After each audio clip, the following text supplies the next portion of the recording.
इस वीडियो में हम ट्रांसफार्मर कंस्ट्रक्शन के उसके मटेरियल कोर मटेरियल के सिलेक्शन और कोर सेटिंग के वर्कमैनशिप पर विशेष रूप से चर्चा करेंगे। वीडियो को लाइक, कमेंट, शेयर और सब्सक्राइब करें।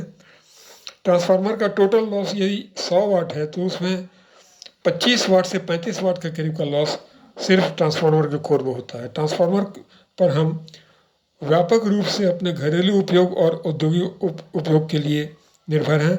ऐसे में जहां करोड़ों ट्रांसफार्मर हैं तो उसके लॉसेस का कम करने का एक अपना महत्व है, क्योंकि लॉसेस अधिक होने से बिजली महंगी होती है और इक्विपमेंट में के एक्टिव पार्ट, इसके एक्टिव पार्ट कोर और ये वाइंडिंग है, एक्टिव पार्ट में हीट स्ट्रेस ज़्यादा होता है।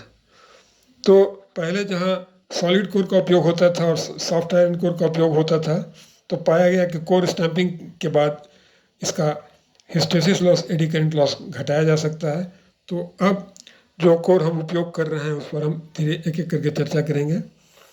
पहला है CRGO स्टील। यह एक्सट्रीमली लो हिस्टेरिसिस लॉस इसमें होता है और ये पावर और डिस्ट्रीब्यूशन ट्रांसफार्मर में इसका उपयोग होता है जहाँ एफिशिएंसी बहुत क्रिटिकल होता है। ये CRGO कोर है। अगले उसके बाद है CRNO कोर। CRGO हुआ कोल्ड रोल ग्रेन ओरिएंटेड और CRNO हुआ cold roll non oriented core. ये इसका नॉन क्रिस्टलाइन, ये ओरिएंटेड इसका क्रिस्टल नहीं होता है और यह कॉस्ट इफेक्टिव होता है, मतलब कॉस्ट इसका कंपेरेटिवली कम होता है और इसका परफॉर्मेंस बहुत कंसिस्टेंट होता है।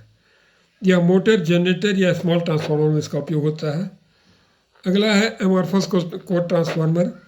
यह बहुत लो कोर लॉसेस में होता है सिलिकॉन स्टील के कंपैरिजन में, और यदि CRGO में 100 kV ट्रांसफार्मर में 400 वाट का कोर लॉस है तो एमॉर्फस कोर रहने पर इसमें 100 वाट का ही कोर लॉस होगा। तो यह एक बहुत बड़ा एडवांटेज है। इसका उपयोग हाई फ्रीक्वेंसी इंडक्टर और एनर्जी एफिशिएंट ट्रांसफार्मर में होता है। अगला है नॉन क्रिस्टलाइन कोर्स। ये क्रिस्टल स्ट्रक्चर में इसके मटेरियल नहीं हो, ये कोर मटेरियल नहीं होते हैं। ये इसमें हाई फ्रीक्वेंसी पर एक्सट्रीमली लो कोर लॉस होता है और यह हाई फ्रीक्वेंसी ट्रांसफार्मर और मॉडर्न पावर इलेक्ट्रॉनिक इक्विपमेंट बनाने में इसका उपयोग होता है। अगला है फेराइट कोर ट्रांसफार्मर। इसका बहुत लो लॉस होता है हाई फ्रीक्वेंसी पर और यह रेडियो फ्रीक्वेंसी ट्रांसफार्मर बनाने में उपयोग होता है।